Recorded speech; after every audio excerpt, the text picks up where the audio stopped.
अस्सलामुअलैकुम व्यूअर्स, मैं हूं आपका होस्ट तौकीर आफ्ताब और आप देख रहे हैं मेरा YouTube channel conceptual mathematics. Dear viewers, जैसा कि मैंने आप लोगों से कहा था, कॉन्सेप्ट की बात की थी कि मैथमेटिक्स के हवाले से हम लोग इस चैनल पर कॉन्सेप्ट्स क्लियर करेंगे। मेरी पिछली वीडियो में मैंने 9th क्लास एक्सरसाइज 1.2 उसके अंदर जितनी भी डेफिनेशंस यूज़ हो रही थी मैंने वो सारी आपको क्लियर कराने की कोशिश की थी। इसके बाद अब आज हम लोग एक्सरसाइज 1.2 स्टार्ट कर रहे हैं, उसके क्वेश्चन स्टार्ट कर रहे हैं। क्वेश्चंस मैंने ऑलरेडी लिख दिए हैं यहाँ पर, इनके आंसर्स मैंने आपको दिखाने हैं। अब ये कुछ क्वेश्चन लिखे हैं, जगह कम होने की वजह से मुझे थोड़ी सी कुछ स्टूडेंट्स ने बताया फ़ोन करके कि सर जो बोर्ड का फोकस है वो थोड़ा सा डिस्टर्ब होता है जब आप आगे पीछे होते हैं। तो खैर मैंने बोर्ड का फोकस लॉक कर दिया है, तो इसलिए मैंने थोड़ा सा इसमें कम जगह पे लिखा है। बोर्ड अच्छा खासा बड़ा है। कम जगह लिखने की रीज़न ये है कि मैं चाहता हूँ कि जो यहाँ पे मटेरियल है लिखा हुआ वो आपको वाज़े तौर पर नज़र आए। तो इसके 2 क्वेश्चंस और भी हैं जो कि मैं आपको इसी में एडिट कर दूँगा फिर मैं, ठीक है। तो अब हम एक्सरसाइज स्टार्ट कर रहे हैं 1.2 इसके क्वेश्चंस। तो आइए क्वेश्चंस की तरफ आते हैं। क्वेश्चन की स्टेटमेंट है, from the following matrices identify unit matrix, row matrix, column matrix and null matrix.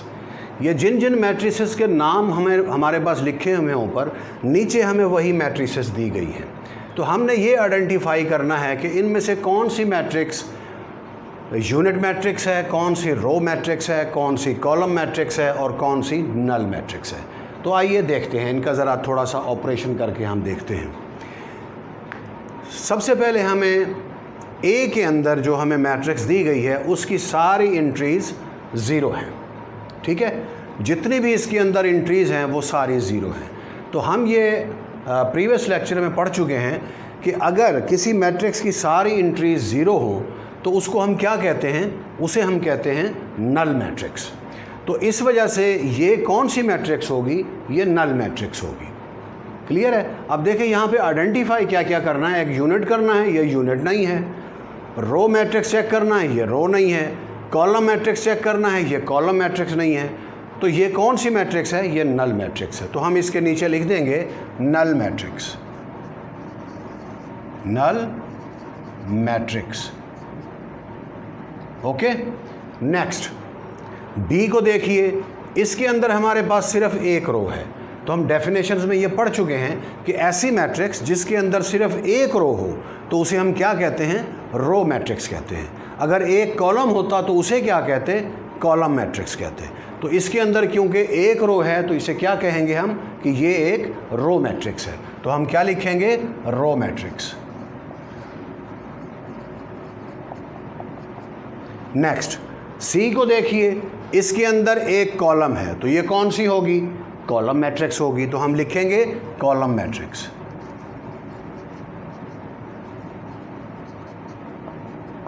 Next D को देखिए, ये कौन सी मैट्रिक्स है। मैंने आपको डेफिनेशंस के अंदर ईच एंड एवरीथिंग क्लियर कराने की कोशिश की थी। उसके अंदर हमने ये पढ़ा था कि ऐसी मैट्रिक्स जिसके डायगोनल पर 1 1 हो और अदर देन डायगोनल एंट्रीज़ जो हैं वो ज़ीरो हो। अब डायगोनल एंट्रीज़ कौन सी होती हैं, ये वाली डायगोनल एंट्रीज़ हैं। और नॉन डायगोनल कौन सी होती है, ये जो बाकी बचने वाली होती हैं। अब डायगोनल पर हमारे पास 1 है और अदर देन डायगोनल क्या है, ज़ीरो है। तो हमारे पास ये कौन सी मैट्रिक्स होगी, ये होगी यूनिट मैट्रिक्स। तो हम लिखेंगे यूनिट मैट्रिक्स। नेक्स्ट ई, सारे एंट्री ज़ीरो हैं, एक ही एंट्री है तो ये ज़ीरो है। तो ये कौन सी होगी, नल मैट्रिक्स। इसके साथ साथ ये हमारे पास रो मैट्रिक्स भी है और ये हमारे पास कॉलम मैट्रिक्स भी है, ठीक है। क्योंकि इसके अंदर एक रो है तो ये रो मैट्रिक्स है, एक कॉलम है तो ये कॉलम मैट्रिक्स भी है और ये नल मैट्रिक्स भी है। बहरहाल क्योंकि सारे एंट्री ज़ीरो हैं तो इसका जो बेटर ऑप्शन है वो क्या होगा, बेटर आंसर क्या होगा कि ये एक नल मैट्रिक्स है। तो हम लिखेंगे नल मैट्रिक्स। इसके बाद F, इसके अंदर एक कॉलम है तो ये कौन सी होगी, कॉलम मैट्रिक्स। इधर आपने कॉलम मैट्रिक्स लिख देना है। ओके। नेक्स्ट देखिए क्वेश्चन नंबर 2, इसमें लिखा है आइडेंटिफाई, नीचे मैट्रिसेस दिए हुए हैं और ये कुछ नाम बताए हुए हैं कि हमने आइडेंटिफाई करना है कि ये मैट्रिसेस कौन सी है। ये मैंने सारे नहीं लिखे, 1 लिखा है, 3 लिखा है, 5 लिखा है, उसके बाद मैंने 8 लिखा है, कुछ मैंने स्किप कर दिए हैं, वो यहाँ पर भी यूज़ हो रहे हैं, तो आप उसको एज इट इज़ कर सकते हैं। तो क्या क्या आइडेंटिफाई करना है? Square matrix. सबसे पहले हमें पता होना चाहिए कि व्हाट इज़ स्क्वायर मैट्रिक्स, कि स्क्वायर मैट्रिक्स होती कौन सी है, उस क्या चीज़ होनी चाहिए किसी मैट्रिक्स का स्क्वायर होने के लिए। तो स्क्वायर मैट्रिक्स वो होती है जिसके अंदर रोज़ और कॉलम्स की तादाद इक्वल होती है। जितने उसके अंदर रोज़ होंगे उतने ही अगर कॉलम हो तो हम उसे क्या कहते हैं कि ये एक स्क्वायर मैट्रिक्स है। अब इनके अंदर देखें कौन सी ऐसी मैट्रिक्स है जिसमें रोज़ और कॉलम्स की तादाद बराबर है। इसमें कितनी रोज़ हैं? 2 रोज़ हैं, 3 कॉलम हैं, तो ये तो ना हुई। इसमें देखें 2 रोज़ हैं, 2 कॉलम हैं, तो ये एक स्क्वायर मैट्रिक्स है। तो हम इसके नीचे लिख देंगे स्क्वायर मैट्रिक्स। क्या लिखेंगे इसके नीचे? Square matrix.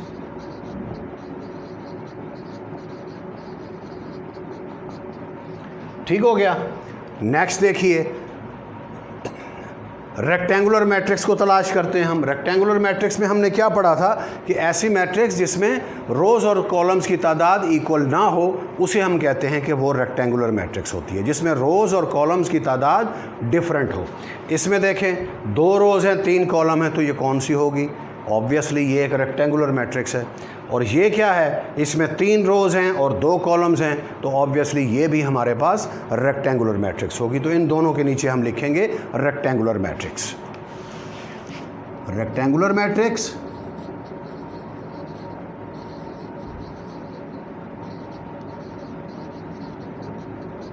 और इधर भी रेक्टेंगुलर मैट्रिक्स। नेक्स्ट इसको देखिए, इसमें 3 रोज़ हैं और 3 कॉलम हैं, तो ये कौन सी होगी? स्क्वायर मैट्रिक्स होगी। बिल्कुल ठीक, जैसे यहाँ लिखा था, तो इधर भी स्क्वायर। नीचे वो कैमरे में आई थिंक नहीं आ रहा, तो मैं साइड पर लिख रहा हूँ स्क्वायर मैट्रिक्स।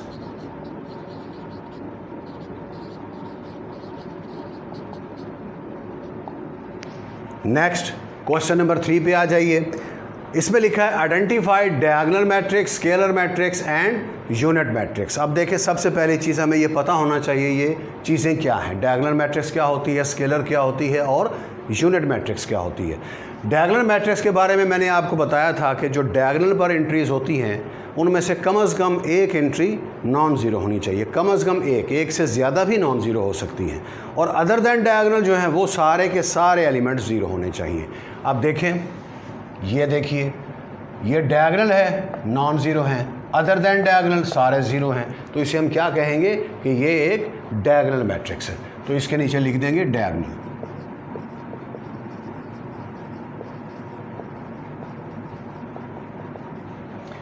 इसको आपने डायगोनल नहीं लिखना, ये एक और स्पेसिफाइड फॉर्म हो जाती है, जैसे मैंने आपको बताया था। इसे हम क्या कहते हैं एक्चुअली, जब ये डायगोनल की एंट्री सारी इक्वल हों और अदर दैन डायगोनल जो हैं वो ज़ीरो हो, तो हम उसको कहते हैं स्केलर मैट्रिक्स। इसलिए ये कौन सी होगी? स्केलर मैट्रिक्स होगी।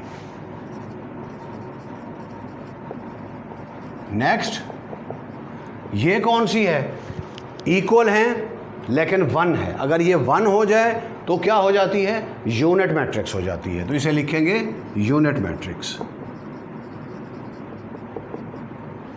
और इधर देखिए 5 - 2 क्या आएगा हमारे पास? 5 - 3 2, और 1 + 1 ये भी 2 आएगा। तो ये दोनों एंट्रीज इक्वल हो गई और अदर दैन डायगोनल 0 है, डायगोनल पर इक्वल है। तो क्या होगा? अगर इक्वल एंट्रीज आ रही हों डायगोनल पर तो वो क्या होती है? Scalar matrix, just like a के अंदर। तो ये क्या होगी? स्केलर मैट्रिक्स होगी। Next, find question number 4, find negative of the following matrices. अब नेगेटिव ऑफ द मैट्रिसेस मैंने आप लोगों को बताया था कि हम क्या करते हैं, हम ये करते हैं कि जो भी एंट्रीज हमें दी हुई हैं उनके तमाम के साइंस आपने चेंज कर देने हैं। अगर पॉजिटिव है तो नेगेटिव कर देंगे, अगर नेगेटिव है तो उसे पॉजिटिव कर देंगे। जो ज़ीरो है इसके ऊपर कोई इफेक्ट नहीं होता, ठीक है ना, क्योंकि ज़ीरो अगर पॉजिटिव हो या नेगेटिव हो उसका सेम ही चीज़ होती है, उससे कोई फ़र्क नहीं पड़ता ज़ीरो के ऊपर, क्योंकि ज़ीरो को हम कहते हैं ये नॉन नेगेटिव है और नॉन पॉजिटिव है। ना ही ज़ीरो नेगेटिव होता है और ना ही पॉजिटिव होता है, क्योंकि इसको अगर माइनस करें किसी चीज़ से या इसे किसी चीज़ में ऐड कर दें तो उस चीज़ पर कोई इफेक्ट नहीं पड़ता।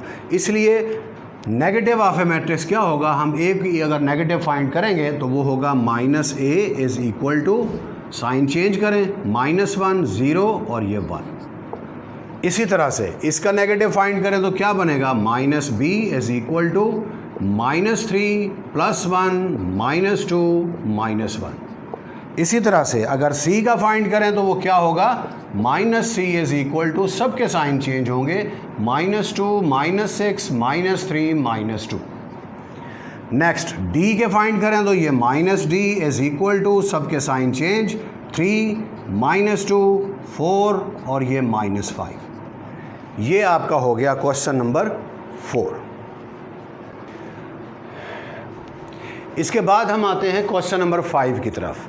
क्वेश्चन नंबर 5 में थोड़ा हमें प्रोसेस करना है, तो इसको इसलिए मैंने अलहदा से लिख दिया है। तो अब इसे सॉल्व करते हैं। स्टेटमेंट क्या है, find the transpose of the following.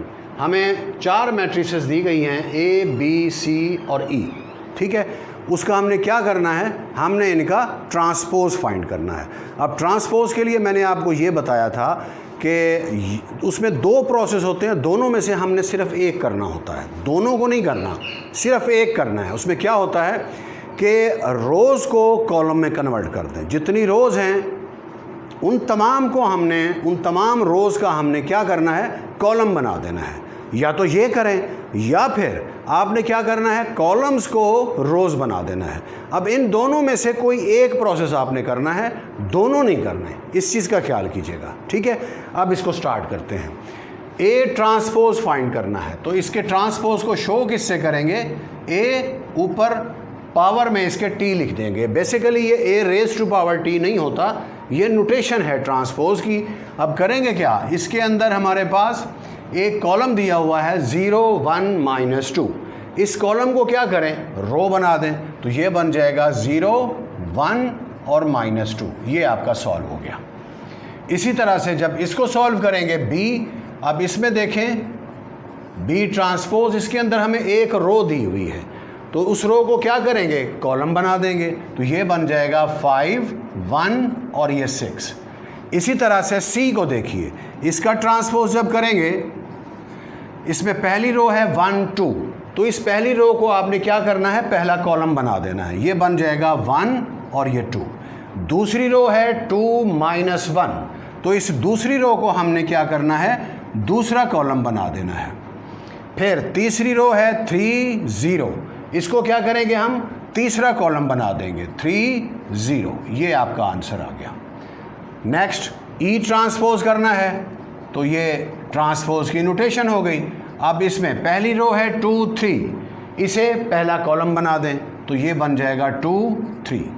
अब दूसरी रो क्या है, -4 5, तो इसको दूसरा कॉलम बना दें, -4 और ये 5। ये आपका आंसर आ गया। आई थिंक आपको समझ आ रहा है, क्लियर हो रही है ना चीज़ें। नेक्स्ट देखिए क्वेश्चन नंबर 6। इसमें कहा गया है वेरीफाई दैट, हमने वेरीफाई करना है if A is equal to this, B is equal to this. ये 2 मैट्रिसेस दी गई हैं। फर्स्ट पार्ट में हमें कहा गया है ए ट्रांसपोज, उसका फिर से ट्रांसपोज, इसको कहते हैं डबल ट्रांसपोज। आपने ए का 2 दफ़ा ट्रांसपोज करना है और ये प्रूव करना है कि वो ए के इक्वल आ जाएगा। इसी तरह से सेकंड पार्ट में बी का डबल ट्रांसपोज करना है, 2 दफ़ा ये ट्रांसपोज वाला प्रोसेस हम करेंगे। उसके बाद हमारे पास जो मैट्रिक्स आएगी वो क्या होगी, वो बी होगी। अब देखिए, सबसे पहले आप लिखें कि ए इज़ इक्वल टू 1 2 0 1। अब इसका पहला ट्रांसपोज ले लें, ए ट्रांसपोज, तो क्या करेंगे, पहली रो को पहला कॉलम बनाएं 1 2, दूसरी रो को दूसरा कॉलम बनाएं 0 1। अब क्या करना था, डबल ट्रांसपोज करना है, तो दोबारा से ट्रांसपोज करें इसका, पहली रो को पहला कॉलम बना दें, दूसरी रो को दूसरा कॉलम बना दें। अब देखें हमारे पास ये जो मैट्रिक्स आई है वो वही ओरिजिनल ए मैट्रिक्स है। डबल ट्रांसपोज करने के बाद क्या होता है, मैट्रिक्स पर कोई इफेक्ट नहीं होता, मैट्रिक्स एज इट इज़ आ जाती है। तो हम लिखेंगे ए ट्रांसपोज, फिर उसका ट्रांसपोज यानी double transpose is equal to, ये किसके इक्वल आई है, ए के इक्वल, तो यहाँ पर हम ए लिख देंगे। ये क्वेश्चन सॉल्व हो गया। इसी तरह से सेकंड पार्ट में देखिए, बी हमें दिया हुआ है 1 1 2 0। अब बी का पहला ट्रांसपोज लें, पहली रो को पहला कॉलम बना दिया, फिर दूसरी रो को दूसरा कॉलम बना दिया, फिर इसका डबल ट्रांसपोज करना है। दोबारा से यही प्रोसेस करें, पहली रो को पहला कॉलम बना दें, दूसरी रो को दूसरा कॉलम बना दें। अब देखें ये वही ओरिजिनल बी के इक्वल आ गया। ठीक है, तो हम क्या लिखेंगे, B double transpose is equal to B, hence proved. ये आपका क्वेश्चन सॉल्व हो गया। डियर स्टूडेंट्स, मुझे कुछ स्टूडेंट्स के फ़ोन आए हैं, उन्होंने जब ये लेक्चर देखे मेरे, तो उन्होंने कहा सर आपने हर चीज़ के बारे में इन डिटेल बताया है, लेकिन ये नहीं बताया कि जो मैट्रिक्स हैं, मैट्रिसेस जो होती हैं, इनका हमारी प्रैक्टिकल लाइफ में क्या अमल दखल है। तो वो इसलिए मैंने आपसे जिक्र नहीं किया कि मैट्रिक्स जो है इसको पहले समझ लें कि ये है क्या चीज़, इसके अंदर क्या क्या प्रोसेस होते हैं, इसकी डायमेंशंस क्या हैं, जो कि ऑर्डर ऑफ ए मैट्रिक्स हमने पढ़ा। फिर उसकी टाइप्स आ गई, रेक्टेंगुलर थी, स्क्वायर मैट्रिक्स थी, डायगोनल मैट्रिक्स थी, डिफरेंट टाइप्स की, जो पिछला लेक्चर मैंने आप रिकॉर्ड किया था, उसके अंदर हमने टाइप्स पढ़ी थी। ठीक है, फिर हमने एक ऑपरेशन भी पढ़ा, वो क्या था, ट्रांसपोज। इसके बाद हमने मैट्रिसेस को प्लस करना पड़ना है, फिर माइनस करना पड़ना है, उसके बाद फिर मल्टीप्लाई कैसे करते हैं मैट्रिसेस को, वो पढ़ना है। उसके बाद फिर उसका डिटर्मिनेंट है, एडजॉइंट है, इन्वर्स है, डिफरेंट चीज़ें हैं। जब वो हम सारी पढ़ लेंगे, उसके बाद आपके इसी सिलेबस के अंदर जो आपकी फर्स्ट चैप्टर की लास्ट एक्सरसाइज है, उसके अंदर इसकी प्रैक्टिकल एग्जांपल्स ऑलरेडी दी हुई हैं। तो इसलिए मैंने उस पर ज़्यादा फोकस करना मुनासिब नहीं समझा। मैंने ये समझा कि पहले मैं ये चीज़ें आपको क्लियर करा दूं, इसका प्रैक्टिकल लाइफ के अंदर क्या यूजेज है, वो इंशाअल्लाह जो इसकी पहले चैप्टर की लास्ट एक्सरसाइज है उसके अंदर हम इसको कम्प्लीटली और थारोली डिस्कस करेंगे। इंशाअल्लाह आपको मैट्रिक्स का टोटली तौर पर जो कॉन्सेप्ट है वो क्लियर हो जाएगा कि मैट्रिक्स हम पढ़ते क्यों हैं, इसका फ़ायदा क्या है, ये कौन कौन सी साइंसेस के अंदर ये मैट्रिसेस यूज़ होती हैं। जिस तरह फिज़िक्स, केमिस्ट्री, बायो, ठीक है, माइक्रोबायोलॉजी भी हो गई, बायोकेमिस्ट्री भी है, बहुत सारे साइंसेस की जो हैं ब्रांचेस हैं, उनके अंदर ये मैट्रिसेस कहाँ कहाँ पर यूज़ होती हैं। ठीक है ना, तो ये सारी चीज़ें मैं आपको इंशाअल्लाह उस वक्त बताऊँगा। फ़िलहाल वो चीज़ें आपको समझ भी ना आती, अगर मैं आपसे डिस्कस करता भी तो वो आप भी यही सोचते कि सर पता नहीं क्या बात कर रहे हैं, हमें कुछ समझ नहीं आ रहा। तो इसलिए उस चीज़ से बचने के लिए मैंने ये सोचा कि पहले मैट्रिसेस के हवाले से हम पढ़ लें कि मैट्रिसेस क्या चीज़ है, इसको सॉल्व कैसे करना है, इसके अंदर क्या क्या प्रोसेस होते हैं, इसकी टाइप्स कितनी हैं, इसके अंदर किस तरह से हम इसको ऑपरेट करते हैं, इसको प्लस कैसे करते हैं, माइनस, मल्टीप्लाई, डिवाइड, ये सारी चीज़ें जब हम पढ़ लेंगे, जब हमें मैट्रिसेस पर मुकम्मल कमांड आ जाएगी, उसके बाद मैं आपको इसका प्रैक्टिकल यूज़ बताऊंगा और आपको ये समझ भी आ जाएगा कि ये हम कहाँ कहाँ पर हम इन मैट्रिसेस को इस्तेमाल करते हैं। तो गाइज़, अगर मेरी ये वीडियो आप लोगों को पसंद आई हो तो इसे ज़रूर लाइक कीजिए और अपने दोस्तों को भी बताइए। इंशाअल्लाह हम लोग मज़ीद आगे पढ़ेंगे अगली वीडियो में। मेरे चैनल को सब्सक्राइब भी कीजिए। अपना बहुत ख्याल रखिए। आपका बहुत बहुत शुक्रिया। अस्सलाम वालेकुम।